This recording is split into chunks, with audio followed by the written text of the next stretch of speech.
catch it early.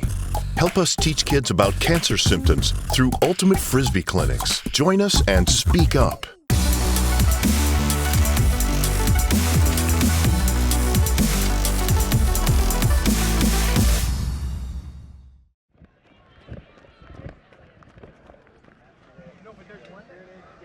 The World Flying Disc Federation is proud to present live coverage of the 2016 World Ultimate and GUTS Championships. Evan Lepler and Megan Molteni along with you for this pivotal matchup in the mixed division. The Canadian mixed team, after suffering a shocking 15-14 setback yesterday at the hands of the Czech Republic on this very against the mixed team from the Philippines that has gone unfazed and untested so far this weekend.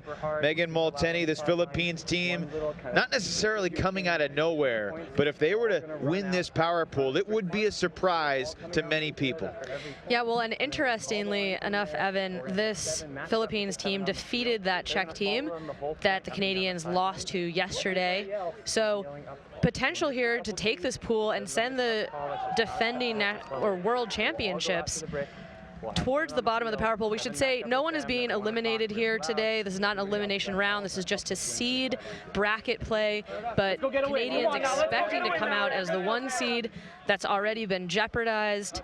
So this game is really all about setting up what is going to be an advantageous matchup going into quarterfinals in the start of bracket play tomorrow. Well, when Canada was falling by 1 to the Czech Republic, the Philippines was beating New Zealand. And then in the second round in this power pool yesterday, Canada beat New Zealand and the Czech Republic fell to the Philippines 15-11.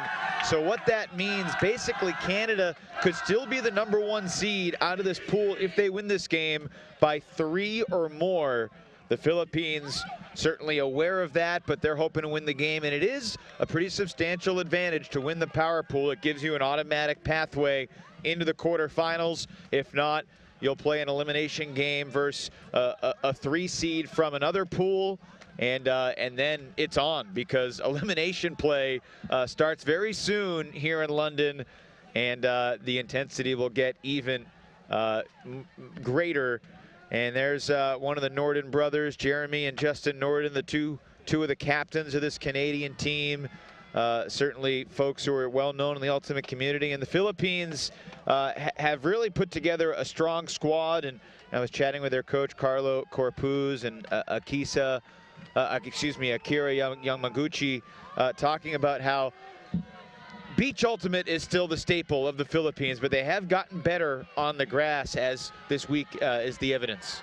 Yeah, well, it'll be really interesting to see stylistically how these teams match up. Like you said, the Philippines, a nation largely where people are playing beach ultimate. They have a wonderful tournament there, the Boracay Beach tournament, that a lot of actually these Canadian players, a lot of other players from America and from other teams around the world at this tournament fly to every year.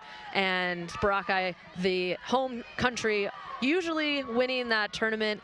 But beach is a different game from grass. So far, they've been able to put together some really strong games this tournament. Interesting to see how that style matches up with the big, strong play of this Canadian team. We're certainly going to be seeing a lot of deep looks. And we see on the line Justin Norden, his younger brother, who's going to be the anchoring O-line handler for this Canadian squad as the disc comes down for our first point. Megan, how do you expect this Canada team to respond? Second straight day, they're on the showcase field. Yesterday, they got off to a great start and then fell in shocking fashion. Chatting with Mark Leduc, he said, we had 9 drops and we lost by 1. So what are you gonna do? But what are your expectations for this Canada team today? They look long immediately. Antoine Lepagna is there. It's a good start. They started yesterday against Czech Republic very well too. Well, I think, and we mentioned this yesterday with Tom Stiles, his insight was, I never think the Canadians considered the fact that they were going to lose that game to the Czech Republic. And so now, having taken a beating yesterday on this field, they've now had a chance to contemplate what losing looks like and what it feels like. And for them, it's all about the response. How, the tournament is not over for them by a long shot, but like you said, with elimination play creeping up, you have less and less time. to clean up your offense, to kind of pull that mental game together. So I expect that Canada went home yesterday, spent a lot of time dissecting that game and really trying to up the intensity that they're bringing to this pool, or this power pool match today. So we'll see the Canadian D-line led by the youngster with the fantastic hair, Cole Keffer with a pull, rugby star for Canada as well. This is a power pool matchup in the mixed division. See a little isolation play here from the Philippines. And Jamal Pangandaman, certainly one to watch for the Philippines, and the shot was deep toward him but landed incomplete. Pangandaman is third in the mixed division in total points, behind an American, Mark Burton, who's playing for Team Ireland, and Lucia Shonova, who we saw yesterday score 6 goals in the upset of Canada. Jeremy Norden back to Cam Burden. It was several mistakes down the stretch that hurt the Canadians 24 hours ago. Looking for Brendan Wong, hanging up in the air, and Wong used his right arm to kind of brace himself, launching deep. 2-0 Canada. Jordan Marin hauls it in for the score. It's a great choice there by Jeremy Norden. You're kind of trapped in your own end zone. You're not seeing looks that you like downfield. And you free up Wong, who's got, looks at least a 6-inch advantage over his defender.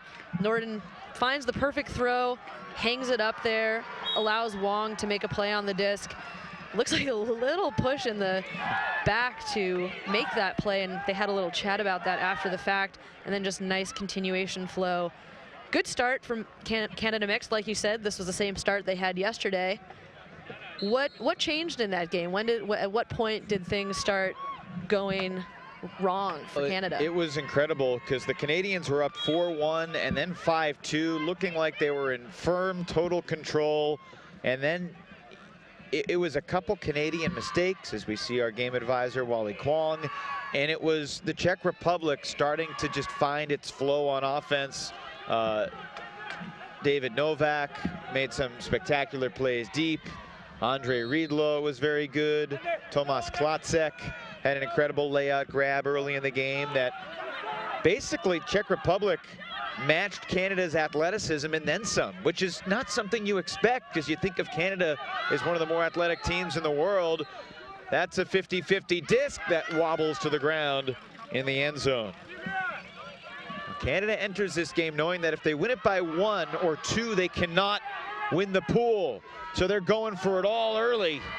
And the D deep from Christian Guerrero, a name that is fairly well known around the world. He had a brief stint in the American Ultimate Disc League with the San Jose Spiders in 2015. Longtime staple of Filipino Ultimate. Well, he makes a big play to get their O-line a second shot.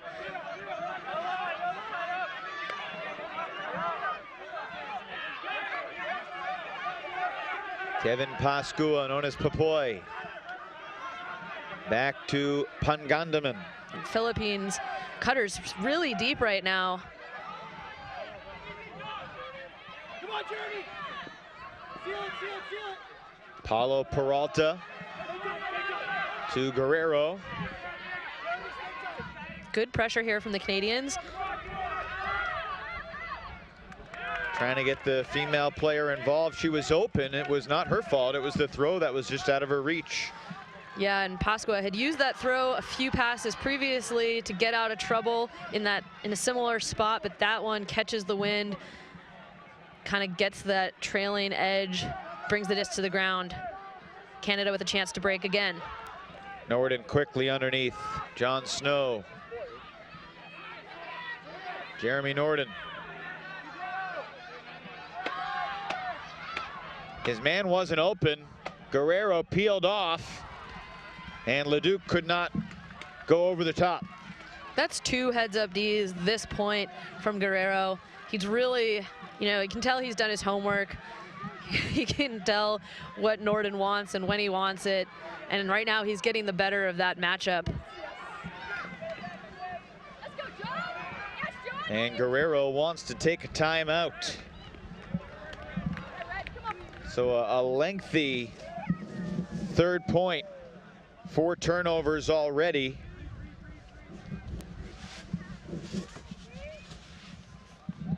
So not a clean start for the Philippines. It seems like their cutters, when they're not able to get open underneath, they're kind of drifting too deep.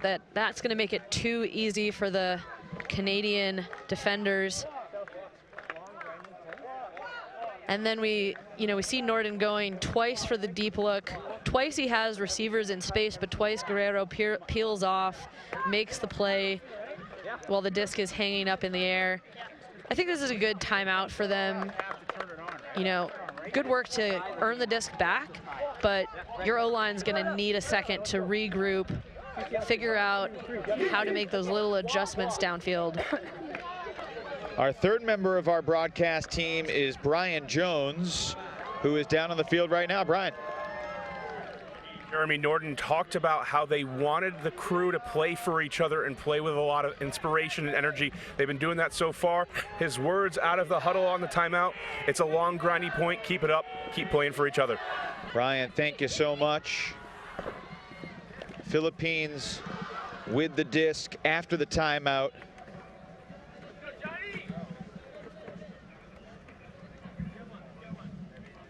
This is the Power Pool J. Philippines are 2-0. The Czech and Canada are both 1-1. Canada in the original pool play went 2-0 with a win over Spain 15-5 and Austria 15-10. Philippines are perfect so far in the tournament, taking down Colombia, Israel, and Ireland. Looking long out of the timeout, well thrown by the Philippines, Peralta. And just out of the reach of the slashing Gabby Rodil.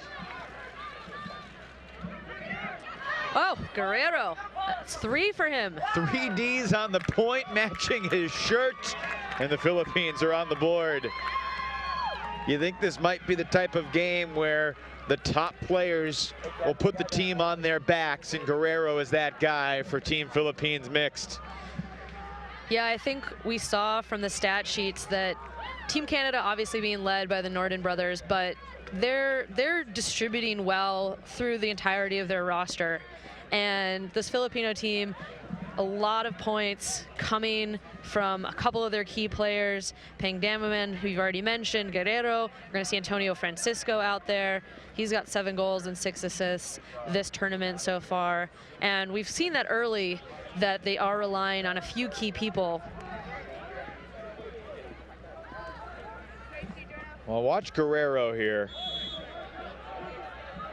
And he's just going to jump the route. Fantastic anticipation. Can you teach that to your young players, or is that just something they pick up on their own? I think that is that's kind of something that only comes with experience. I think game vision is something that you only can develop over years and years of playing. It's hard to drill game vision. You have to watch a lot of film. You have to play a lot of ultimate.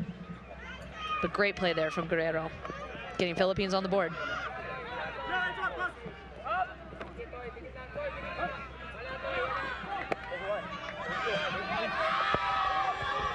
Lepanya shooting it. Will it come back in? It will not.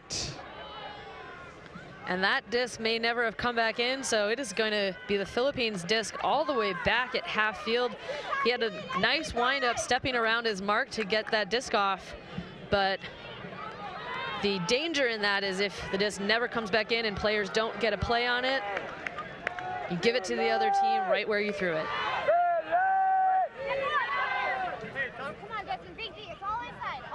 So right around midfield, in fact, in Canadian territory, the Philippines begin looking for the equalizer. Off the hands of the intended target. I believe that was the guy they called Dada, John David Lebon. And he's shaken up. That's a tough choice there. You see him start to make that under and peel away, looking for the away. cut, and that has to be a perfect throw. It's got a blade in. Well, one of the things we were wondering about this game was whether Keelan Way would be on the field. He's cleated up on the sidelines, but Brian Jones, I believe, has an update. Brian? Yesterday, yeah, Keelan Way going for a disc, injured his shoulder. He said he's good to play. He warmed up with the team, but right now, as we can see, he's not on the field. Thanks, Brian. We'll definitely keep an eye on number 10 in the red and black for Canada. A guy that has been instrumental in the Canadian offense. There's a nice throw downfield. Anne-Marie Carey is there. And Lepagna will call another early timeout. So this game lacking flow in the early going, in part because of the turnovers. There have already been 6 in 1 point.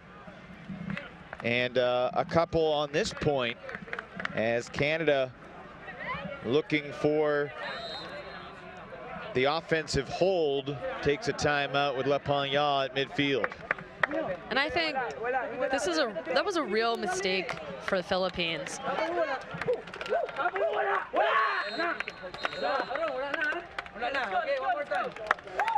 You know, they have a chance to earn back a break early. They have the disc at half field because of that throwing mistake from Canada, and they choose to go with a super low percentage throw in double coverage. The player has to make a play both thinking about the sideline and the defender coming towards him, the player coming over the back of him, and unable to make that play. I think they're going to look back at that moment and find that it was a real mistake to not be a little bit more patient with the disc there. I'll be the first up. Crystal, you're the second up. Right through downfield in the tubes. Downfield? Yeah. Yeah. Yeah. Hey, that's easy. Score on 3. 1, 2, 3, score. There's an intensity, but also a calmness that Ultimate requires, that the Norton brothers are very familiar with. That's right. They're kind of a Canadian royalty family of Ultimate. They've also spent a lot of time in the U.S. Jeremy Norton played for Whitman University and actually has been coaching their women's team. They had their first finals appearance in school history just this past year, a few months ago. And Justin Norton earning a few college titles of his own at Carleton College, my own alma mater, if I do say so. You would say that Whitman is the Carleton of the West. People say that. Much more than Carleton is the Whitman of the North.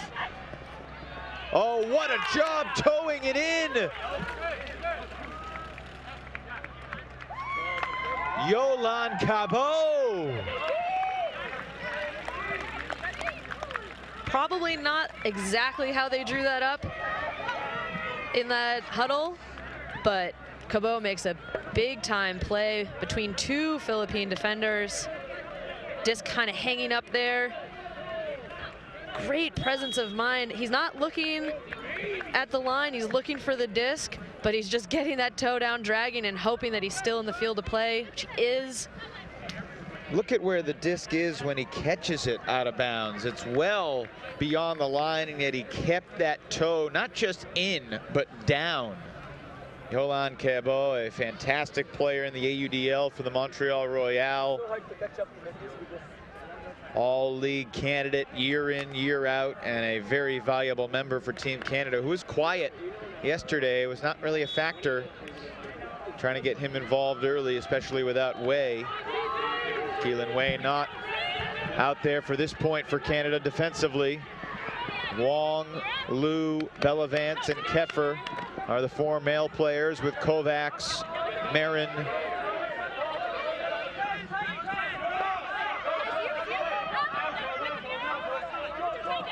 along with Madison. Philippines on offense. And the winner of this game, if it's the Philippines, is the pool winner.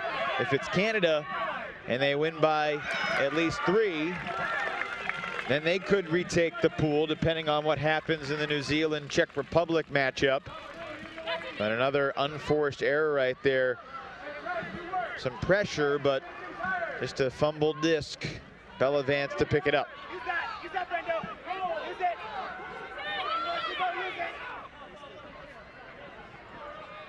Nice little reverse slashing cuts. Lou up the line, and then Marin was the dump. Wong scoobers for the score. Alexa Kovacs had such a great game yesterday for the Canadian team. She's a very reliable target in the end zone. And a 4-1 start. Did you anticipate this in the first 5 points, Megan? I wouldn't say I anticipated it. I mean, if they played all their O points the way they just played that possession, perhaps. That was really smooth movement, like you said. Handler clears out of the space, finding Wong easily that far side. Pinpoint Scuba. Nice precision offense from Canada's D-line. You know, I think I want to go back to that, you know, Frisbee is a game of moments, and if the Philippines take a little bit more time back when they're sitting at 1-2 and they have that opportunity to break, 2-2 is a lot different. You get to get your D-line out there, and instead an early drop from Guerrero gives Canada a 3-point lead. It's a really different start to this game if you can bring it back at 2s. Every point, a pivotal swing early. Cam Burden to launch the pull. And it will hover just out of bounds. So I had mentioned earlier that it looked like Philippines cutters were sitting really deep, and at first I thought perhaps that was a mistake, and now I actually, as I've been watching a few more points, think that's part of their game plan. They have 2 of their male cutters isolated in the 2 and 3 spots, women out wide on the rails, and we've seen those women just kind of hang back, and let the cutting really run through 2 players that we've already mentioned. We've got Pangademen and Pasqua doing a lot of the work for this Philippine offense. Guerrero initiates the offense from the handler core, gets a reset from Rodil. Gabi Rodil, the younger sister of Emmanuel Rodil. Both solid players, and violation downfield. The drizzle that was plaguing us earlier today has dissipated. It is overcast and not the brightest of Wednesdays, but we are dry for the moment. I think we're dry up here, as we've already seen a couple players slipping on the grass. It is slippery down there, and every time that dust touches the ground, picking up a little bit of moisture. So you'll probably throughout the day see players wiping it off with their shirts if there's anything dry left on their jerseys. But yeah, it is nice to be able to put the umbrellas away.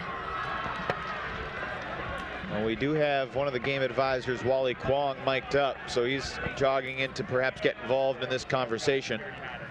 So it stays there. Okay, that's fine. That's fine. Wally, can you quickly clarify what happened there? And we'll go to Wally in just a moment. Pangandaman, as the Philippines keep the disc. What a beautiful hammer. That was as good as it gets from Jamel Pangandaman. That sideline to sideline hammer throw, opening everything up there for Philippines offense. It had to be pinpoint, and it was, hitting his receiver in stride.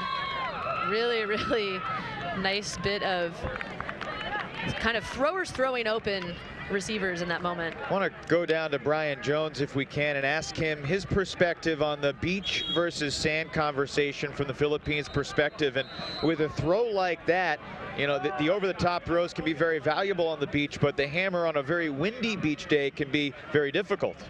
It's a tough throw to make, but the Philippines are used to making them.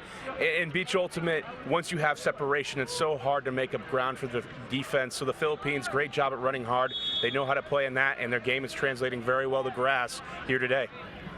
An important score on the hammer to Popoy, Kevin Pasqua. That's it.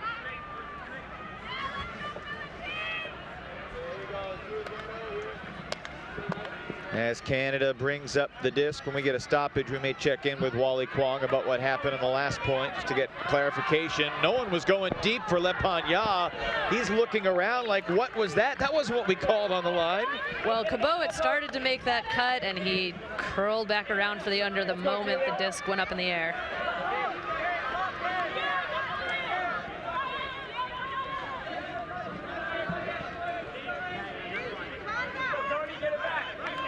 So this is a little reminiscent of what happened yesterday, with Canada getting off to a great start and then making some unforced errors. We shall see if the Philippines can counter, but speaking of unforced errors, that's not going to help. Jane Varquez with a drop. Justin Norden.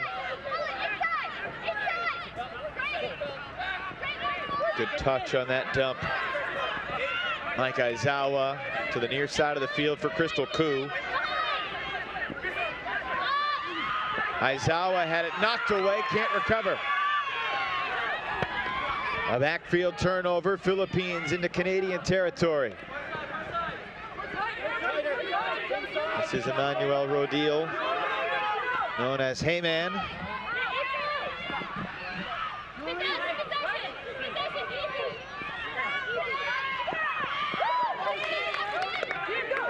Nice catch to keep possession alive. Heyman, nice toss. Two straight for the Philippines. That's their first break. Nice quick movement there up the field. That was Rodil who really made that point happen. He had a backhand break for a big gainer around the middle of the field, and then that quick release backhand looking towards the end zone. Mark couldn't get set. Got a really quick release on that. Let's get another chance. Oh, we'll see the grab first to maintain possession. And then really good job to finish it off. Don't know if he even saw his receiver, but when you have good chemistry, when you've played a long time with people, you just know they're going to be there, and you can put that throw out before the defender closes. Bringing back a little bit of excitement early in this game. From 4-1 to 4-3. Meanwhile, a good game unfolding on the field adjacent to us. I believe it's 4-3. Great Britain leads Japan in the mixed division. There's Akira Yamaguchi, longtime player in the Philippines. Carlo Corpus, the other coach, first played at Worlds at WUGC in 2006 in Perth.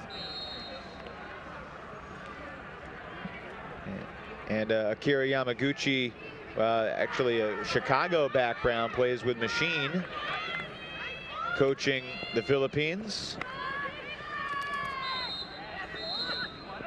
Nice little pull play there from Canada.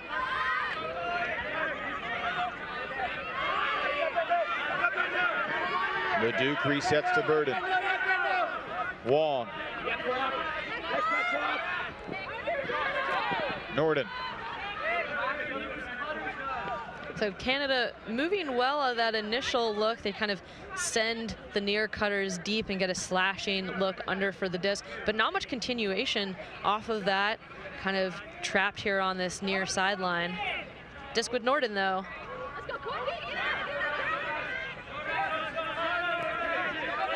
Norden.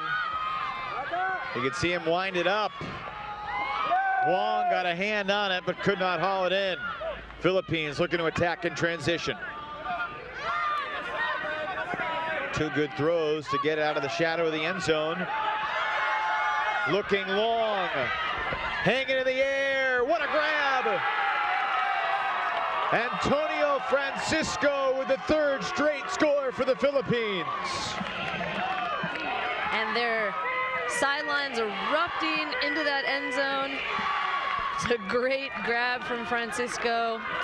We thought we'd be calling his name today. This is the first time we've done it in the end zone, and what a time to make a play for your team.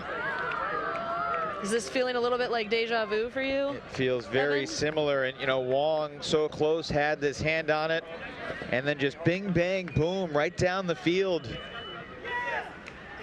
Francisco wasn't totally open when they threw it to him, but you can see Wong, and the body language of the Canadians is not great right now. But I like the shot, even if he doesn't, maybe he's not looking for it, maybe he doesn't have great positioning, but you're playing offense on Philippines D-line. You don't want to give it back to the Canadians in your own third. Be aggressive, let your players make plays, and when it's someone like Francisco, he's gonna certainly make that play. All tied up here at Force. Felix Anga with a pull.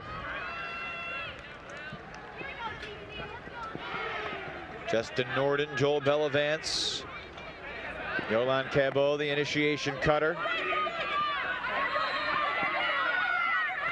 Pretty good pressure on the handlers from the Philippines here defensively. And a drop from Bellavance. His hands betrayed him. Wind swirling a little bit now. I think it didn't come down where he thought it was going to. Oh, but a lazy mark.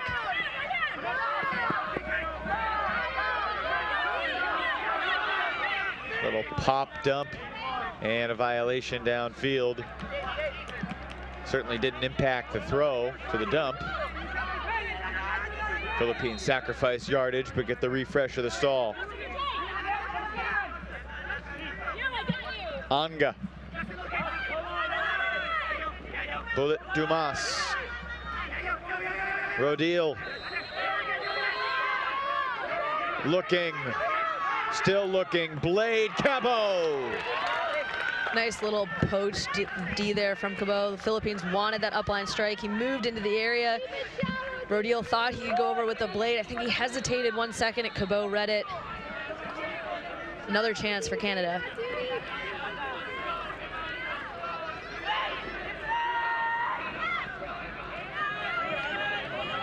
See if that defense from Yolan Cabot in the end zone can trigger a turnaround here. Canada has to go the full 70.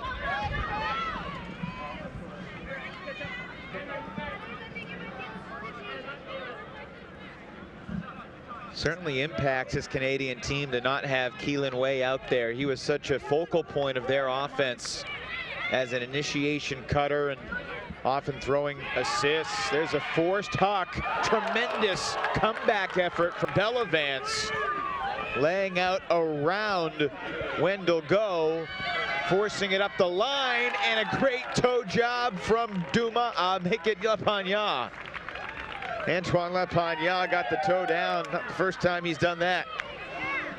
Great body awareness again, kind of coming from a lot of those Canadian players. Bellavance kind of to make the first big play in that possession has to come back to the disc off of a poorly thrown forehand, makes the layout around that defender.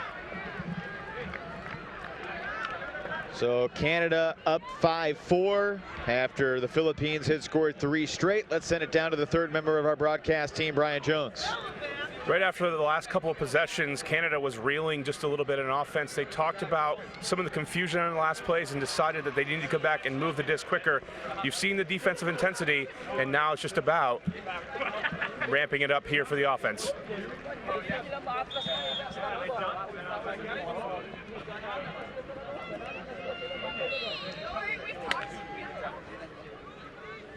So great work from Lapagna, his second score. They've only had 2 turnover-free points in the opening 9. Definitely opportunities for runs to be had. I think the Philippines are applying nice pressure to the handlers, forcing Canada into the backfield and creating short field turns.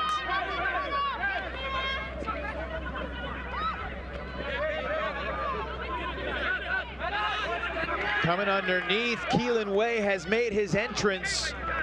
His first point of the game. You can hear his teammates saying that they think he got it. Yeah, I hope we get another look at that. He clearly gets a full hand on the disc. He has to go around Pandangaman. He's trying to shield him out, so that's why there's going to be contact. He's shielding like that. That's why he... Yeah, as I'm jumping this way, I have the disc first, and then I hit you. And that's, we're both going for the same frisbee. Contact's gonna happen. Say, let's also I don't think it's a foul. because you're moving in the same direction, there's very little contact. You can go to them. You can ask their opinion if you want, but I don't think If you're running to a disc, maybe.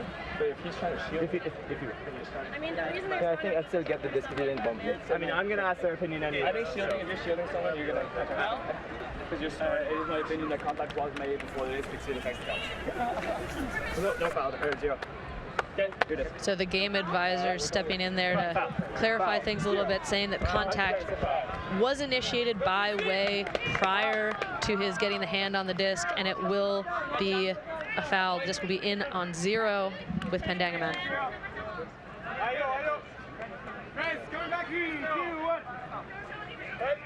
I found it interesting that Keelan Wei was pretty confident in his call, and then the game advisor shared his opinion, and Wei very calmly rescinded his argument.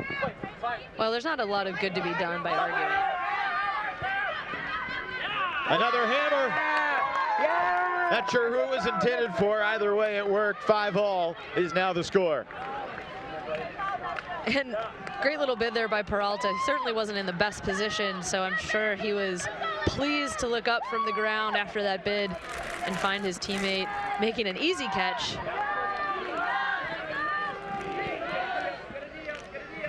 Loving these hammer looks. You know, I think these Canadian marks are wide. They've got long arms. They're trying to take away the backhands, and Philippines using a little bit perhaps of that beach tactics to go over the top. And nice hold for the Philippines after a little bit of sloppiness and some contact certainly sustained in the middle of the field. You know, I think going back to your comment about Wei rescinding that, you know, when you're playing D, you can be so sure. You know, he gets a full hand on the disc. He makes an excellent athletic play.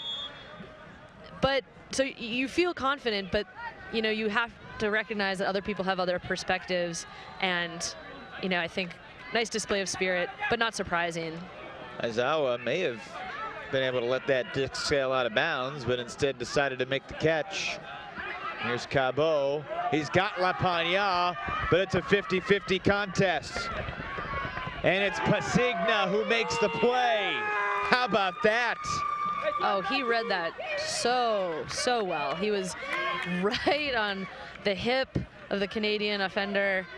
It looked like it was intended to him once the disc went up in the air. That's how well he read it. You know, I think that's the mark of a really, really strong defender. Is the only thing that would make it stronger is if he would have caught that disc, but absolutely gets a good read, doesn't just play the person, plays the disc, and goes up strong. Well, Canada, shades of yesterday, up 4-1, in danger of falling behind for the first time. This could be a Callahan. And it is not, because the landing was just shy of the end zone, I believe. But Aizawa is right on the brink.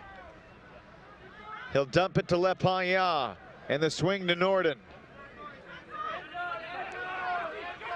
Cabot broke free, 6-5 Canada. Nice little over-the-top backhand for Norden. Gives Canada the hold. But it's really that defensive switch by Aizawa as there's confusion around the disc from the Philippine handlers that gives him that mismatch over Charlie Mercer, able to make that play. And not a great throw out to space, kind of hanging the receiver out to dry. Can't get the Callahan, but Canada punches it in nonetheless. Well, it's the second straight assist for Justin Norden. The last 2 Canadian goals assisted. Ooh, that was very close. If that left foot came down first, it would have been a Callahan. Yeah, he's got to get, if he's going to get the left foot down, it has to touch first. Can't straddle that line. Which foot landed first? Yeah. I think it's the right call. Yep. Tough call to make with the players on the field. but the correct one was determined. Curious to ask you about Justin Norden, a guy that you saw grow up in college. How has he progressed as an ultimate player? I know coming from the Seattle youth scene, those guys are stars when they come to college, so many of them. But how has he evolved as a player over the last decade? Well, he was part of a really strong class that came to Carleton of Junior Worlds players, so he always had a lot of excellent kind of supporting players downfield. But I think, and he's always been a tremendous thrower, but I think his calmness is really what has developed over the past few years. Burden probably going to get called for a foul. He was late getting deep in the recovery. This is an interesting one because the disc was already in and out of the hands. It was. But there are rules, both in WIFTF rules and in USAU rules, about dangerous plays like that, which it clearly was. He comes in late, receiver can't see him, and so Philippines player is going to have an opportunity here to say that that was a dangerous play. Okay, so uncontested? And maybe we'll be able to get a little audio down on the field. Did you have possession of the disc? It was here already, and then you Did you catch it before? Yeah. Yep. He dropped it before I hit it? Yeah, before you. That's what I saw. I don't know about that. I hadn't. Hey, guys, yeah, come to a resolution, or we can give our perspective. So, well, their perspective is saying that you dropped it before I touched you. I don't know, because I was going for the disc. In the very last second, I saw you coming in, and I just went to like cover myself. I knew there was going to be lots of contact, but I would have been able to bring that down. But if you dropped it before I touched you, I didn't drop it before. That's what they're saying now. It was almost simultaneous. Do you want my perspective on that? Sure. Yeah, so what I saw was that you tried to catch it, but before he even hit you, that the disc had already gone away from your hands. That is what I saw, right? But what I see, I would have been able to block that down. Okay, so come to a resolution. Okay, so the reason why they're here is for a third party, right? Yeah. So we obviously disagree. I think we should go with his opinion. And even if, regardless, because even if it was in your favor, I still agree with his call. That's what I'm saying. Okay. Can you have a second? Come to a decision. Yeah. Come to a decision. What do you want to do? Bring that back? Yeah. Okay. I disagree. He is That's contested, you dropped it before anything happened. So I think because you turned it over, it should be a turnover still. I hadn't even been. It's one of the unique things about this sport that we play and love. Here's my thing about this last play. I think it's pretty undisputed if you watch the replay. He dropped it before the contact. But in my opinion, there needs to be something that punishes Cam Burden for that contact. So I don't have any problem with the Philippines keeping the disc here in the interest of justice. Now, perhaps there should be another rule, because clearly that's a foul. Maybe it doesn't change possession, but you can't just dive into someone. So whether it's some level of unsportsmanlike, you said it was a dangerous play. I'm not sure what the answer is, but I think it has to be something. Yeah, I mean, you hear Cam Burden say, I saw the disc go up, I didn't really know where it was, and I just went for it. I knew there was going to be contact. And there's another D from Burden, who gets it right back. But I don't think players should be able to make those plays, again, like you said, without consequences, and know that they're going to potentially hurt someone. And perhaps, you know, if the dangerous play is not coming toward him, perhaps he makes it. Out of the corner of his eye, he sees Burden barreling toward him, and he wasn't in a reasonable position. So even though he dropped it before the contact, the impending contact, you could argue, is a factor in the drop, I think you could say. Right, like what constitutes affects the play. Looking long again. That is in. Walking away, and it appears it has been rescinded, so it is a goal for the Philippines, and we're tied 6-6. What a jam-packed point full of interesting developments. So we're going to go back to that foul that we've been discussing. Get another look. It's hard to tell from that angle whether the contact came before or after. Here's the goal. Similar looking throw. Multiple targets. And caught by Pascua Popoy. Which time? Yeah, the other thing that's interesting is it makes a difference what you call. So Philippine player on that contested foul says the disc was in his hands and that the contact made him drop it. But if he says something different and instead makes the dangerous play call and says, you know, you shouldn't be flying in at me, that's a dangerous play and I'm making that call, that's a different discussion. And so there is some responsibility of the players to know what they're looking for when they head into these foul discussions. I mean, I think that was also an example, Megan, of, you know, game advisors are purposed to move the game along. In that situation, they certainly efforted to do so, and probably did. Without game advisors, that might have taken even longer, but it still was a substantial delay because there was disagreement amongst the players. And that's when a third party really does come in handy. Here's Keelan Way, who wasn't playing early in this game, but looks to be moving pretty good, don't you think? Yeah, sure.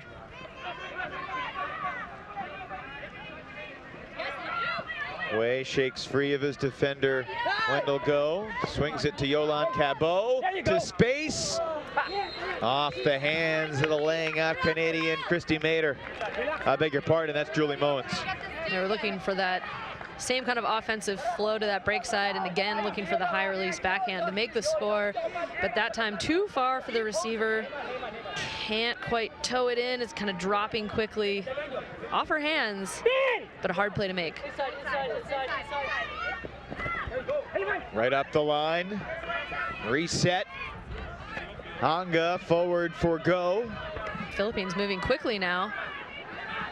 Yeah, stall count has barely been to 2. That's a tough catch. Hanga makes it, slicing through the defense. Here's Dumas. Good pressure underneath by Leduc, forced the tough blading flick around, but it worked out.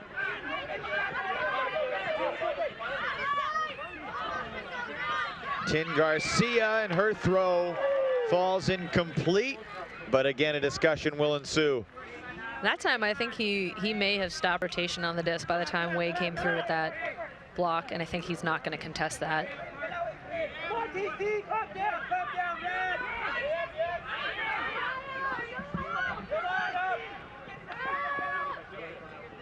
Was she in? She was. First lead of the day for the Philippines. They were down 2-0 and 4-1, tied it at 5. We were tied at 6, and now Canada trailing for the first time. You know, I think Canada's defense here, they're getting a little overzealous. I think they're kind of overplaying. Everyone's looking for the big block, looking for the stop. And we see a couple times where defenders trailing on account of that, you know, they make the play, you're a little bit out of position, and Philippines really able to make them pay for that. Lots of break throws, lots of little quick releases, seeing that flow into that back corner of the, or excuse me, front corner of the break side of the end zone. Thought there was almost going to be 2 players from the Philippines vying for the disc, but little communication right at the last minute. So from the Canadian perspective, are you seeing a lack of trust, or is it a lack of chemistry, or is it just simply a lack of focus? I think it's you expected to come out and win this game. That's not happening right now. And so everyone's saying, I have to be the one to get the D. And I think, yeah, maybe there's a little bit of lack of trust, but it's also just, it's nerves, it's adrenaline, and, you know, they're playing right now with a block mentality and not a containment mentality. And I think they need to have a conversation about what that looks like as a team so that they can bring it to their individual matchups. How would you describe a contained mentality? So containment mentality is you really make a distinction about what you're going to let the offense have and what you're going to take away. And so you're not going to go for that block unless you are 100% sure that you are going to get it, because you're going to expose your teammates downfield to more dangerous passes where they're out of position. Certainly the Canadian marks have left something to be desired, in part because of that mentality that you're talking about. The ability to get that mark on at stall 0, and well, things are crumbling right now as the drop from Koo. The Philippines with a chance to take it to half. in real shock from the Canadian sidelines. They're silent right now, even as their team is trying to defend their own end zone. Forced it up the line, really wanted to get the disc to Dada. Norden to his brother, Justin to Jeremy, to Brendan Wong. He's got Lepagnac going, and now he'll come under. Norden was going up line and almost a dangerous collision, but Norden takes charge. Jeremy Norden. Frustration there from the Canadian offense.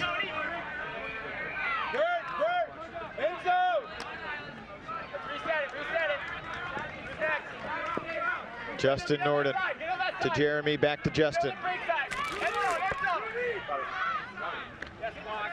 Jennifer Kwok, first time on this offensive possession that a Canadian female has been involved. She'll try the hammer, and Justin Norden makes the incredible catch, the snow cone. Love getting to see him making plays on the receiving end of the disc. He starts that all off with that inside-out break and then continues his run upfield. Hammer, not in a perfect place for him, but he gets his head around, makes that adjustment. Really, really fantastic catch here to save the Canadians from trailing at the half by 2.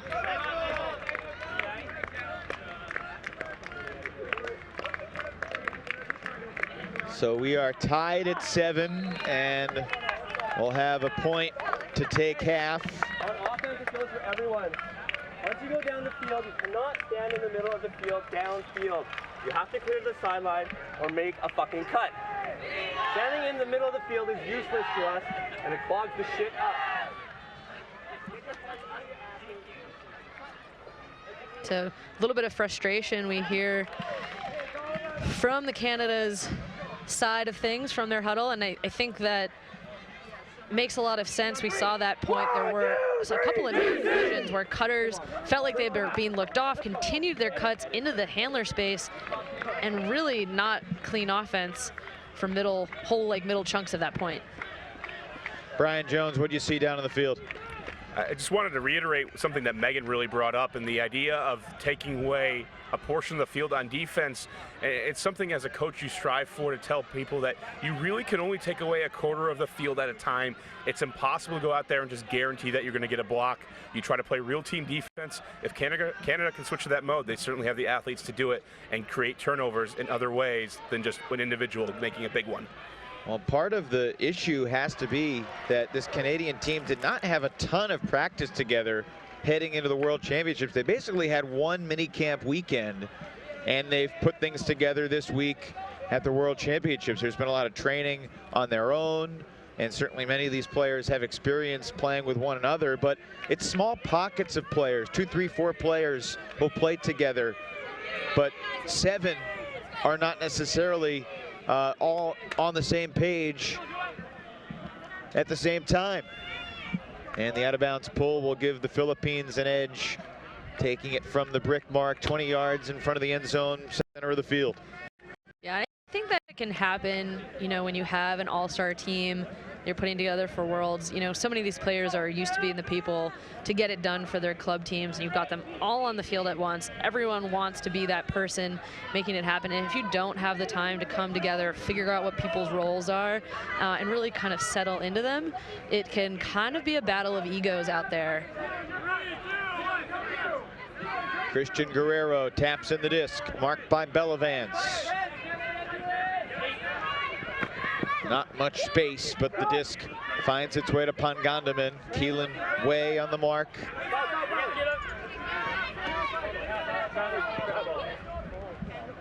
And a call and a stoppage downfield. There's some contact off the disc as 2 cutters collided. 3, 2, 1.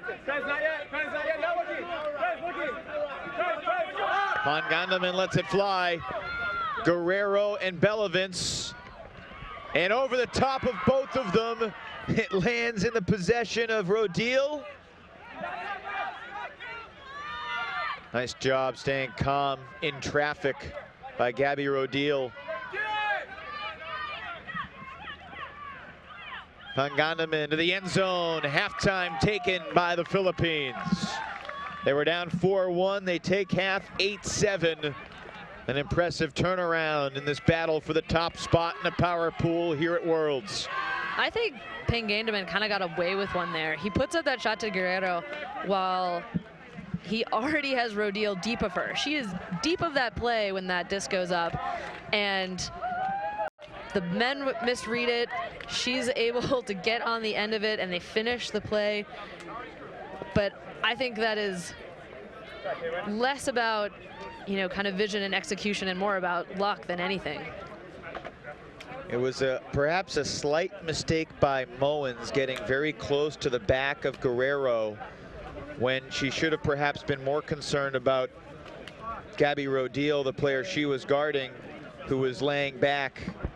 And that happens often, and I think it happens in mixed and in open and in women's, where everyone wants to make the play on the disc and nobody gets a body on the person trailing the play. Well, certainly looks like we made the right choice to showcase the Canadian mixed team again. They make it exciting. It's 8-7. The Philippines leads Canada at the half here at WUGC. We'll take a short break and be back with second half action from London in just a few minutes. Tsagain nyo lang. Alright, D-line, okay? Okay, tuloy nyo lang yung ginagawa nyo, konti pa, alright? Nakaka-generate talaga kayo ng turnovers, okay? Every time, okay? Pero kailangan nyo lang talaga i-score, okay? Tsagain nyo lang din, alright? Alam natin to, no fancy, no spectacular plays, basic, cut in, cut out, score. Boom, ganun kadali, okay? Alright, tara, puntahin na natin to, let's go! Sorry to say it, Thunder. No, do it. I'll do it again. Yeah, just want to make sure everyone's playing that. Everyone's still playing fine. We're scoring, we're getting the game, we're getting the score when we do like that. But for some reason, we still don't. It doesn't look like we feel we deserve to be at the stage. We deserve to be in the stage. We deserve to take it all the way. We just have to say to them, when we're playing tight, suddenly we're not seeing the field. We're not seeing the open cut. We have too many seconds left. Right? Just relax. You don't need to be more mindful of what's going on. We all deserve to be sure. We're some of the best players. Just have to fight your fight.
Let's go. Starting a new half.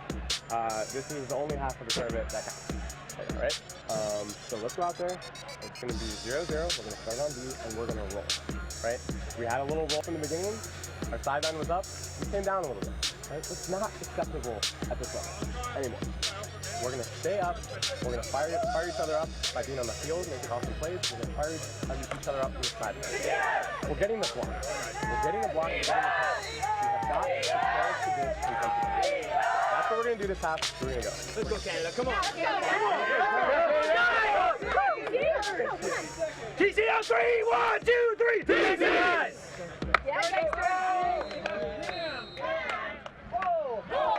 Second half about to begin here in London. You could hear the words of Justin Norden talking to his team about the fact that they're getting blocks, they're getting turns, and they're on the verge. And it really is puzzling, Megan Multenny. This is a fairly direct question, but Canada led 4-1. They led 2-0. Why isn't Canada still winning this game? That is a direct question. You know, I think part of it Philippines can take credit for. They have nice marks. What they're allowing is the dump directly backfield, and then they're not allowing a continuation off of that. So what has happened time and time again is we see Canada's O-line losing yards, and not getting anything advantageous out of it. And then, you know, I think when you are a team where that's happening, you start to get nervous. You start to take a shot that maybe isn't the best shot because you just want to score, and those have resulted in mistakes and turnovers that the Philippines have been able to capitalize on. Well, certainly the first few days at the World Championships can be characterized by lopsided battles between countries who have played Ultimate for a very long time and some other countries who perhaps don't have that same experience. But we're at a stage of the tournament now where everybody in the power pool level can play.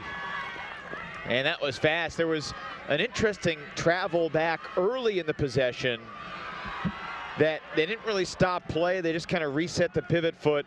And then late in the possession, there was a lot of traffic and congestion. I was surprised the pick wasn't called, but play continued, and the Philippines appeared to score, only to commence the discussion after the disc was caught in the end zone. Yeah, not sure if there was a pick that affected play. Kind of started watching where the disc was going as soon as that huck went up, but maybe we can get some audio down on the field.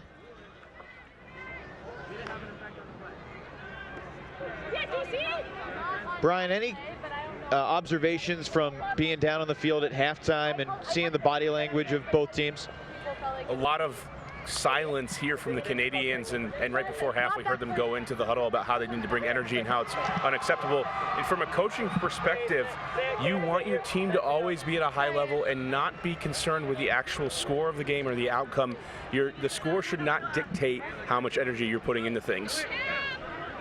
And yet so often it does, as any coach totally knows. Brian made an interesting point yesterday that at times he'll try to be much harder on his guys when they're winning compared to when they're losing, because when you're winning, you might have a natural tendency to back off a little bit. Yeah, I think that makes a lot of sense, especially with developing programs and developing players. Pick called. Again, the stakes of this game are fairly substantial. If the Philippines win, they'll be 3-0 in their pool. They'll be 6-0 in the tournament, and they will be guaranteed a spot in the quarterfinals. They'll play a 1v1 crossover of power pool champions to determine whether they can be one of the top 2 seeds overall in the championship bracket. If Canada wins, it gets a little more interesting, because then you could have possibly 3 teams finishing 2-1. Burden was almost there, but he may have done just enough to prevent Pangandaman from making the catch. If Canada wins, you could have that 3-way tie if the Czech Republic beats New Zealand, and then the point differential comes out. Canada was saying if they win by at least 3, then they could take first. Otherwise, it could be the Philippines or the Czech Republic. We'll sort out the arithmetic at the end. But it is important because if you don't win the pool, then you're basically playing a pre-quarter elimination game in the championship bracket. Keffer's flick was a beauty.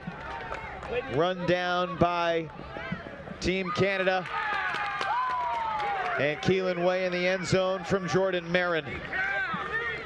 Nice job by Canada to work the full 70 yards there. And I think heartbreak for Philippines. You know, they hit that great deep shot a few possessions earlier, find their player in the back of the end zone, and then things get called back. A lengthy pick discussion, and Canada smooth offense from there. Marin doing a nice job to track that one down just outside the end zone, and then floats one out for Way. So Canada kind of gets away with one there. It looked like the Philippines were perhaps going to start this half with a break, but a little bit of fortitude in their own end zone gives them back the disc, and we're all tied up at 8. Well, Megan, we were talking a little bit at halftime how in the first half Canada was not involving their female players nearly as much as they did yesterday against the Czech Republic. And Jordan Marin is a weapon that needs to be utilized. She's probably a mismatch no matter who's guarding her. Yeah, and I think, you know, neither of these teams are doing a particularly good job, at least in the first half, to utilize the women, but it seemed like it was happening for different reasons. Canadian women were making strong cuts, finding good separation, and just kind of getting looked off while the men dinked it around between themselves. And it seemed like Philippines were actually making a more tactical adjustment, having their women out wide on the rails and really isolating the men and say, this is who our offense is going to run through. Kind of from the get-go, all the players on the same page about that. Great pull has the Philippines deep in their end zone. Canada putting on the pressure. That's a really nice touch. And miscommunication on the reset. How many times do you see good teams make a really tough throw and then mess up the easy reset? Yeah, Manguero providing a really nice release valve there, but just kind of shanks the dishy, and just like that. And there's a break for Canada. John Snow to Alexa Kovacs. Canada knows something as they retake the lead in the second half. So just mistakes from the Philippines. Good job to get the disc moving out of their end zone into half field, but that unforced error giving Canada a shot for the early break in the second half. Again, that's 2 points in a row. We see Canada using their women either to throw the assist for the goal or to catch the goal itself. Better job to play a little bit more balanced offense by the Canadians. So Canada involving the female player again on this point. Kovacs the score. Let's head down to Brian Jones. It hasn't been an issue for Canada to mount the defensive pressure in this game, maybe a little late in the first half, but we saw them open up that lead, and then the offense started to make mistakes in the second half here. If Canada wants to win first in their pool, they need their offense to start generating efficient holds. Yeah, the offense, while at times yesterday against the Czech Republic marched down the field unimpeded, they have not had the cohesiveness that you would expect a top Canadian offense to have, just in terms of their patience and overall togetherness.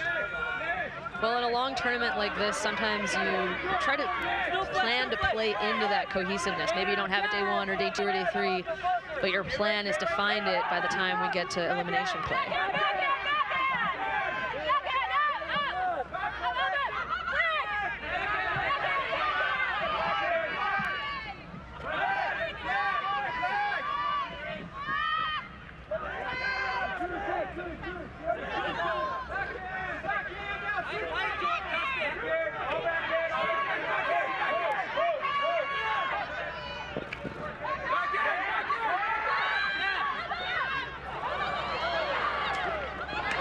Little fortuitous bounce, and the Philippines have scored. So I said it before, but I'm going to say it again. I think some of these bids from the Canadians and a little bit of confusion about what the force is going to allow the Philippines to get a hold, tie it up at 9s. See players looking to make that big bid. And yeah, nice read there. Burton trying to go up a little bit too early. And Rodil finishing that play. Nice little second attempt pass.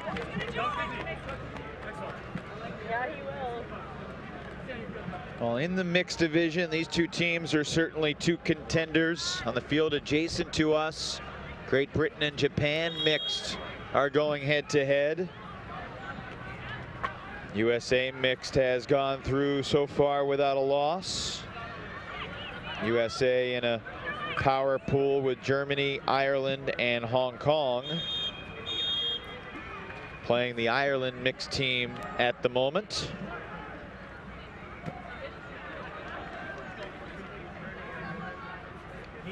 Australia, Megan, is the other top mixed team to look out for. They're playing France right now.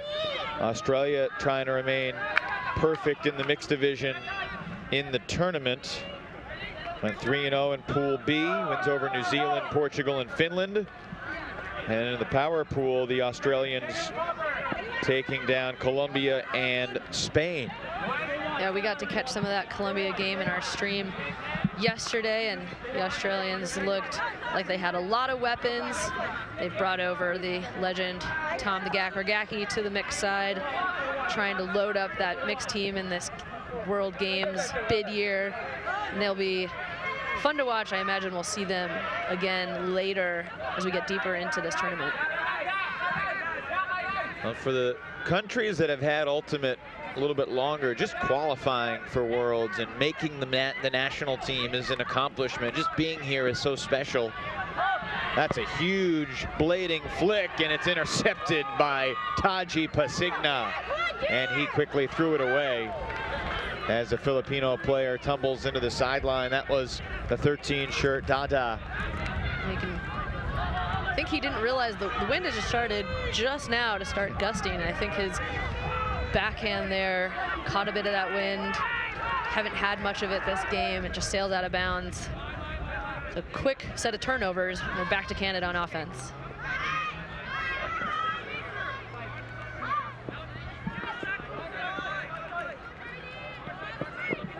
Vance taking his time. Wong broke free. Brendan Wong has really been influential in the Canadian offense in this game. Not quite an either-or guy, but or an every other guy, but pretty close. He times his cuts well. He knows how to finish a play. Well, as Jeremy Norden broke free, the man who was guarding him tumbled.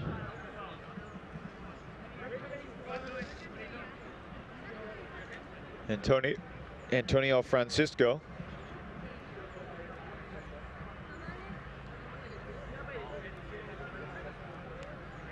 And I think a pick called, this going back to Vance.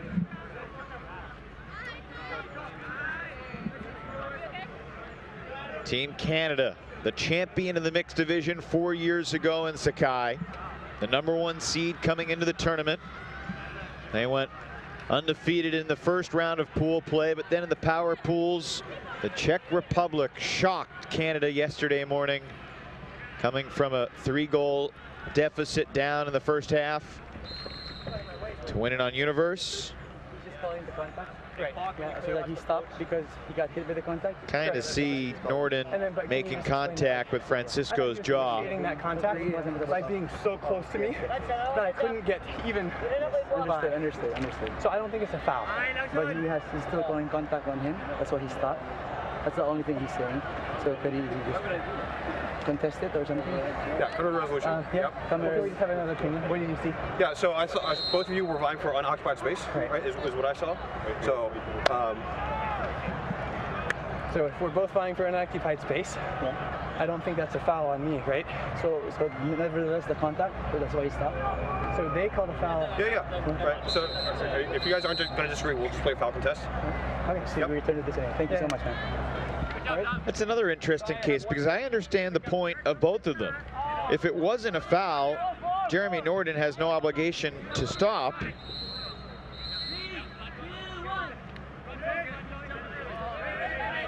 although the foul call stopped the defender from going after him.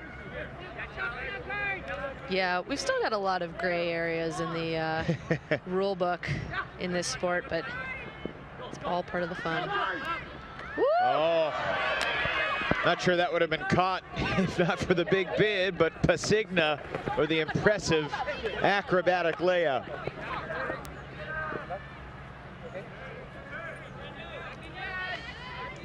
That's a big time play. After that contested foul call, defense gets a chance to reset. He just reads this and comes flying into the picture.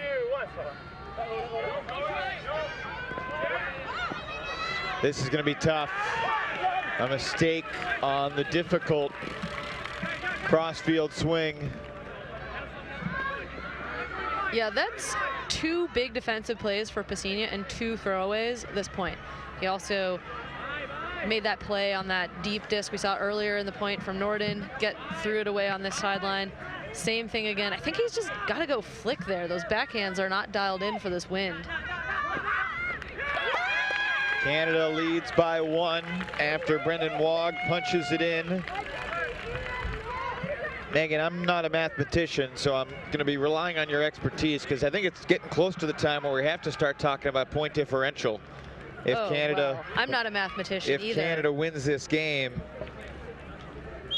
But yeah, let's have a go at it. Well, Canada lost to the Czech Republic by 1. The Philippines beat the Czech Republic by 4. Wait, okay. So at the moment, the Czech team is +1 in the group of 3. Canada -1, and the Philippines +3. +4 rather. 15-11 according to the official results. So +4. So the Canadians, it's not a 3-point gap they would need to win by, but actually a 5-point gap. And they're going to have to do a lot of work here this second half. If that's going to happen, they essentially have to break because the Czech from here till the end of the game. Well, the Czech was +1 versus Canada, -4 against the Philippines, so they're at -3 overall. Better to just let it play out perhaps and watch the ultimate unfold. Jamel Pangandaman.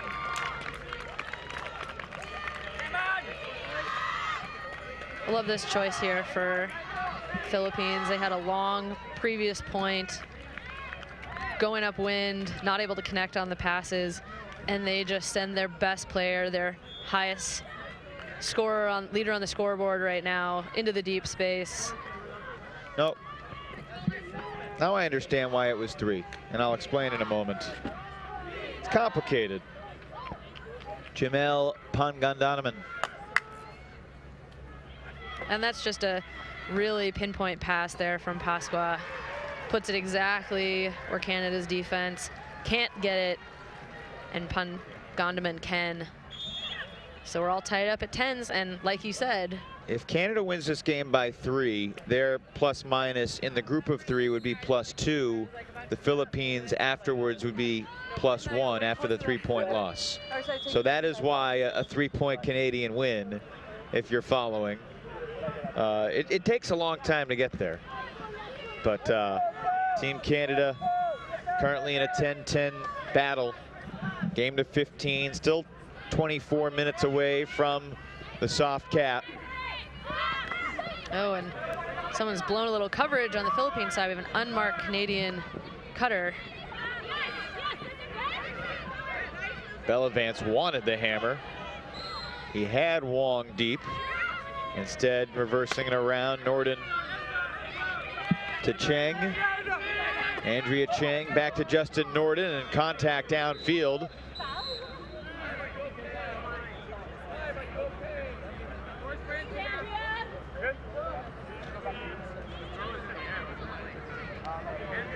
Canada still looking to stay perfect this point.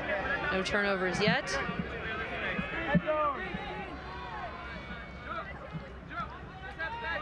Looks like Bellavance is going to keep the disc.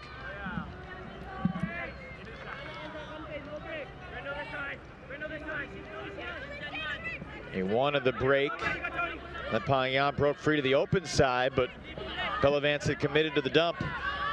Norden to Wong, good layout. Wong gets there first. Now they'll take the hammer, and Bellavance in the end zone. 11-10.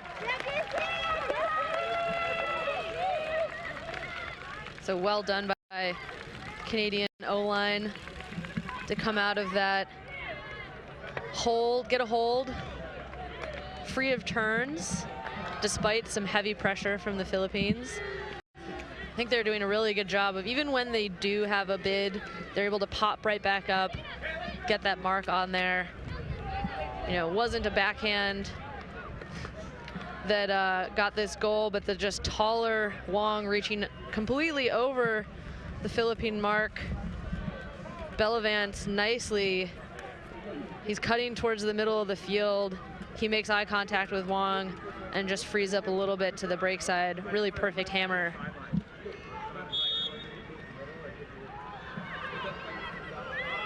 So these next couple points are really critical, because for Canada, if the Philippines get to 13, they take the pool.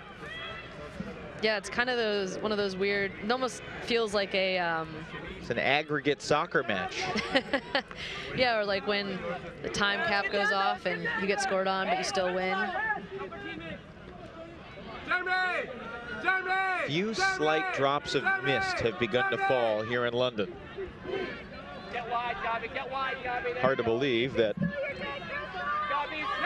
a couple days ago was the first day of summer officially. British summer. Everyone keeps telling us. We shouldn't have been surprised. Quick turn from the Philippines opens the door for Canada. Norden. Burden.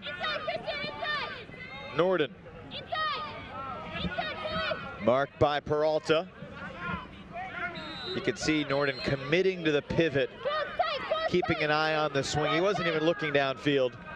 Oh, Burden, crafty throw. Leduc launches, and there is Kovacs. That's good team offense from Canada, going around the defense rather than through it. Yeah, I was gonna say it was a nice example of what we'd seen previously from the Philippines, just pushing those handlers from Canada backwards and backwards and backwards. But that time, the bid by the Filipino defender exposes that break side after they'd done a really nice job to contain and only allow them to lose yards. But and we're gonna see a shot at that turnover, just doesn't get the right edge on the disc. And then on the far sideline, you see his nice break from Norden, sets it up. But you see contain, looking good. And that bid exposes that far sideline for Kovac to have an easy goal. Yeah, okay. Yeah, just make sure. Okay. Yep. So Canada up by 2. The Spirit captains appear to just have a meeting. Wally Kwong, game advisor down on the field. If you're with us, can you share what that was about? That was just about a little bit of physicality going on. We want to make sure that they're playing hard, but playing clean. Thank you very much. Wally Kwong, head game advisor. Let's go down to Brian Jones if we can.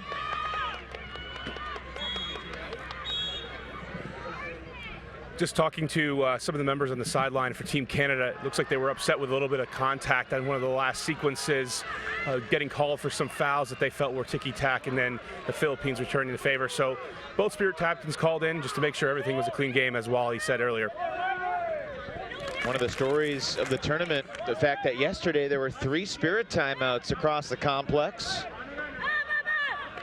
Something that's obviously very unique to the sport of ultimate. Basically a moment to say, hey guys, let's calm down and put things in perspective and play right, play hard, play clean. And it's something that we see more in a Worlds tournament than we see in the US. I think the Spirit timeout or the Spirit captain meeting is really a pretty rare event in the US club or college scene, but it is something that we see here at the Worlds Games. And I wonder why that is. Is it different cultures clashing, or is it the fact that, you know, top USA teams, and when you play players in your own country, there's so much intersection, there's so much camaraderie, and not that there's not incredible intensity, but you have a much better knowledge of your opponent than maybe you do in these international games? I think it's about standards of physicality. You know, in Canada and in the US, you know, there's kind of a tacit agreement between teams of how much physicality, how much contact is acceptable. It looks like here there's going to be a disc that looks like it's being called down. Any more than that? And perhaps that... So, I thought she had it. It's hard to tell if she got her fingers on it before that near edge touched the ground. So it looks like contested down call will return the disc to Pangandaman. Those calls are so tough. Probably the toughest calls in Ultimate. They're up there. But I think when you have cultures that are very different in terms of the playing style, there are more often going to be those moments. The Canadian pressure has started to get to the Philippines. Second straight point that the Philippines turn it over deep in their own territory. Way to coup! Canada by the all-important margin of 3, 13-10. And the question now, can they maintain that? If Canada's offense can hold on its next 2 points offensively, they will be the #1 seed in this pool. So this... Happy to share that we plan to showcase the USA men against the Japanese men in what should be a fantastic battle, and that will come up shortly after this game concludes, about 34 minutes away from now. You can see both USA and Japan in the distance getting loose. So that should be fun, as you know, a lot of people thought it would be USA-Canada, but the Canadians could not take down Japan in the second half. It was very impressive, and you saw the USA men go on a 10-3 run to storm away from Australia. How did they do it? You know, it was all about pressure, and it was building it and building it and building it. And I think the thing that Australia is used to is when there is a lot of defensive pressure, they can go to their big guys. They can go to players, find them deep in the end zone. And US just has too many strong defenders to make that work for them. We saw Nick Stewart get a pair of blocks. We saw Matt Rader go up big. And so they have the big bodies to not give Australia that release valve, and they just couldn't find it and make it work through other people. The Philippines score. Tough catch. The corkscrew catch from Popoy. Kevin Pascua makes it 13-11. He does a good job to get in the end zone there. Whether that was a conscientious plan or not, but makes a big difference to not have to throw that extra pass. Just get over that line. Does it by making a little leaping attempt.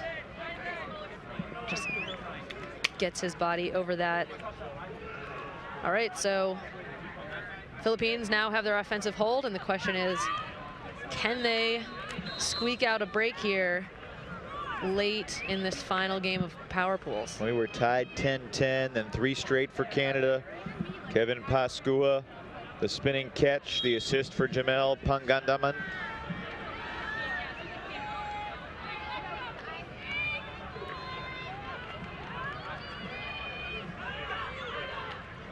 One of the Filipino coaches, Kira Yamaguchi and Carlo Corpuz, the coaching staff. Next door to us looks like an exciting game between Great Britain and Japan. Great Britain leads that one 13-10 in the second half in mixed division action. Norden up there with Bellavance. Cabo and Wong are the other gentlemen on the field. And looking long to Wong. He'll get there. Needs some help to get into the end zone. Quick throw. Plenty of float. Nicely done. Andrea Cheng slides and scores. That's a lovely pass to space. And I don't know that Wong was necessarily making that deep cut at the point that Norden puts the disc up. He was more drifting deep than actually cutting, but finds that closing speed. There's enough float on the disc, able to make that reaching grab. And then I love this just leading pass. Sets out Chang into space. Doesn't allow the defense to catch up, doesn't allow anyone to set a mark. Good quick hold from Canada, so that leaves Philippines still in search of a break. But their O-line's gonna have to do a little work here first. We'll see if the Canadian pressure that they've been able to bring in a much better way, a bigger way in the second half, can continue building and continue to force those errors in the Philippine offense. Biggie here, Cole, get it back, Biggie.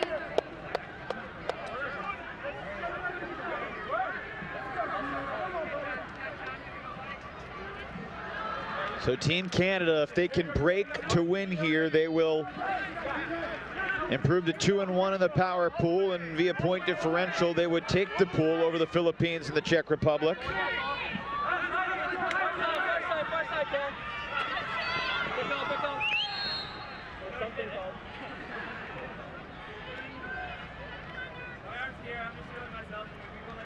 I think it's actually not a pick. I think he thinks he pushed off him, got a little arm in there.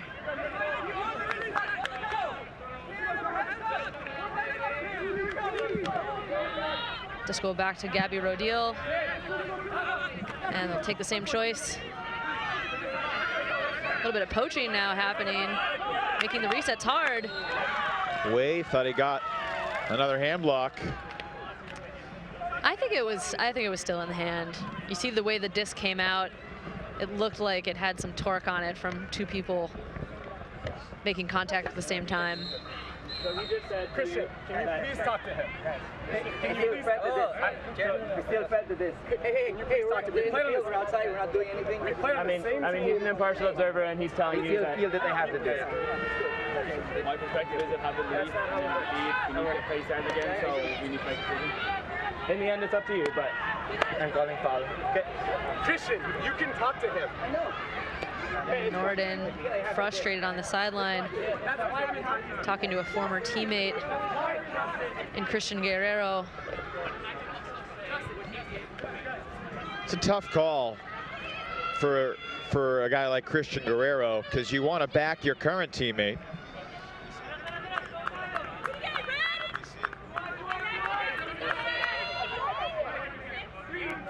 The replay suggesting it did look like a foul. And it's Pangandaman who launches incomplete. And Wei calls a travel on it, but won't affect the play. So Canada now trying to go 70. A little bit upwind against this bit of swirling gust we have on the field.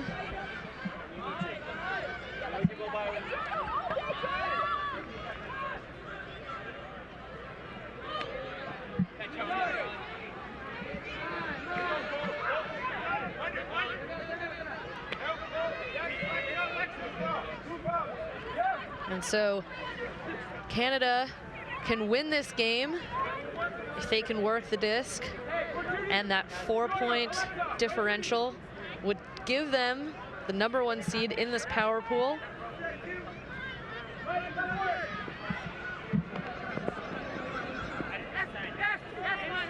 Here's Aizawa. But so far only being forced more and more into their own backfield. Well, it's do or die time for the Philippines defensively.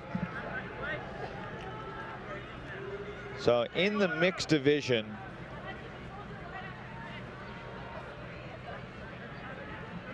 Canada, the top seed, obviously coming in.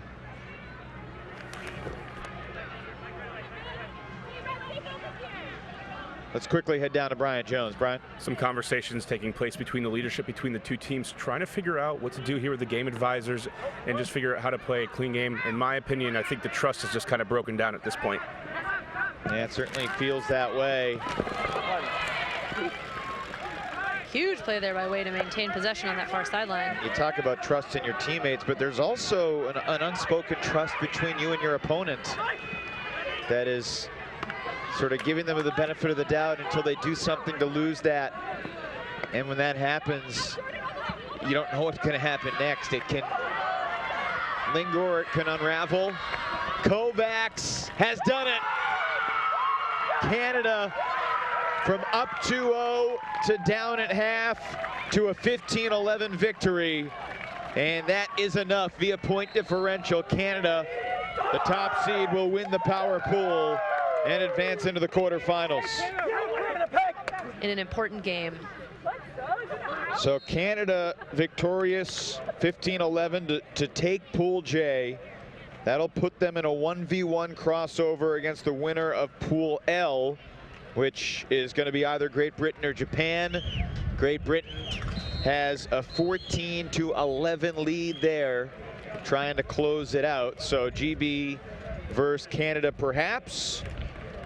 Elsewhere in the mixed division, you have USA with a 15-3 win over Ireland this round. So USA will take on Australia in the other 1v1 crossover. Australian mix beat France 15-4.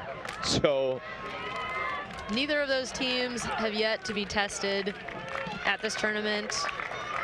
It'll be fun to see them take each other on kind of for the first time, getting a first look at what some real pressure and some real intensity looks like in the crossover. The World Flying Disc Federation's free streaming coverage of the 2016 World Ultimate Championships from London has been brought to you by VC Ultimate, proud to be the official merchandise partner of the World Flying Disc Federation, and also by Eric, teaching youth about cancer symptoms through Ultimate Frisbee clinics, by members of USA Ultimate, by the World Flying Disc Federation, and by Discraft. We're going to try and listen in on the Spirit Circle here to see not necessarily the end of the story, but certainly an interesting epilogue to this chapter of the Philippine-Canadian rivalry. Such a unique aspect of the sport. Usually someone from the winning team chooses first.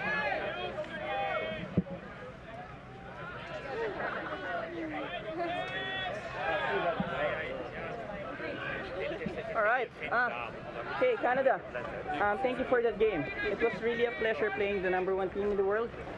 Yeah, so I know Czech beat you guys, but I know we believe it's just a fluke. Thanks, Scott. Go and beat them again, yeah?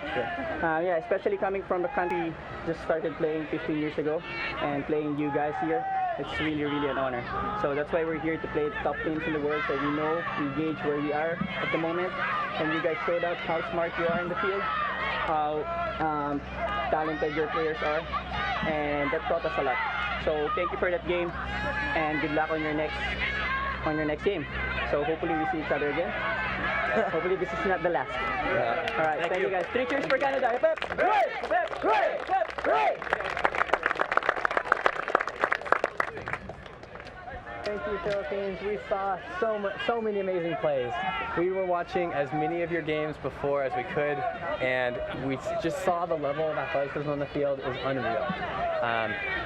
We knew it was going to be a battle every single point of this game, and we were definitely worried about how we were going to prepare to play you guys, and that energy and that passion showed every point of the game. There were huge layouts on O and on D, so we were really excited for that. I think for as close of a game, like every team was battling for every point, the level of contact was probably slightly higher than most games here at a WFDF event. But I would say the level of contact was actually slightly lower than all of the close games at a big U.S. Nationals or Canadian Nationals.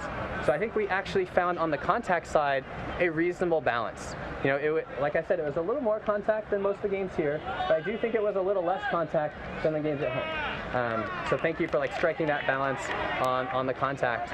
There was just a few times, looking at the spirit of the game overall, we definitely had conversations. I thought we actually did a really good job as both teams being calm, because it's really hard to be in a contentious situation and engage at all in any kind of conversation. I thought we did a pretty good job. I thought we could have been better on the field and we could have been better on the sideline, but overall it was a pretty good at staying calm. The one thing that maybe we had a little bit of a disagreement, and I don't think either side is necessarily wrong, but I think it's just a difference in philosophy, is that typically if two players are in a really heated moment and they have a short conversation about it and they disagree, we're used to going to a third party, and typically that's an observer system at home. For some of us, that's an even stronger system. But generally, we are used to looking at somebody else to help us out when we just don't know. And so there were, I think, a few opportunities where we did go to the yellow game advisors, and they're volunteers. They're trying their best. They're very new at this, but they are trying to give us a third perspective. And so I guess we just ask that you think about listening to them moving forward. But again, it's non-binding, and the ways that the rules are written here is the two players, it is their opinion that is the most important, the contest or no contest. So that's the only thing that we just ask you to at least listen to those game advisors. But generally, the players on the field have a better perspective, and game advisors can get it wrong. Observers can get it wrong. It's really, really hard. And having been wearing one of those jerseys at home, it's super challenging. So please thank them for doing a really hard job, and thank you guys for a really great game. And we hope we get to play either again at this tournament, or we'd be very excited to play for sure a tournament in the Philippines, or if you come over. We'd be very excited to play with against you guys. He's been there. A fascinating look at the post-game dialogue. Megan Molteni, your final thoughts. Well, we were expecting an exciting game, a game of numbers, a game of inches, and I think we got that. Canada able to find that mental toughness and that execution late in this game to pull out the #1 seed in power pools. And Evan, I'll let you close out this game, but I think really lovely play from the mixed division.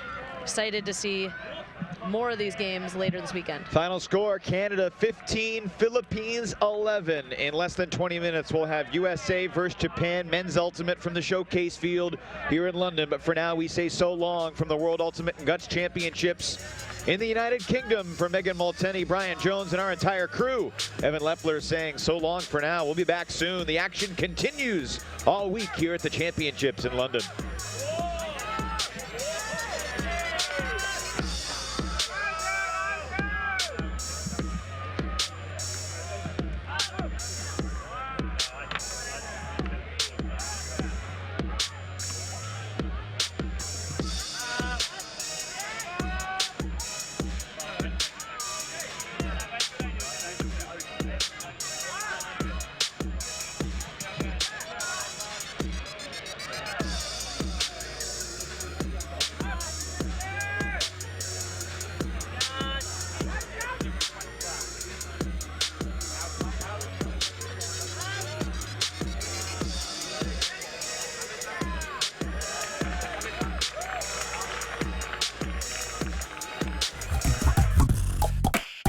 Catch it early.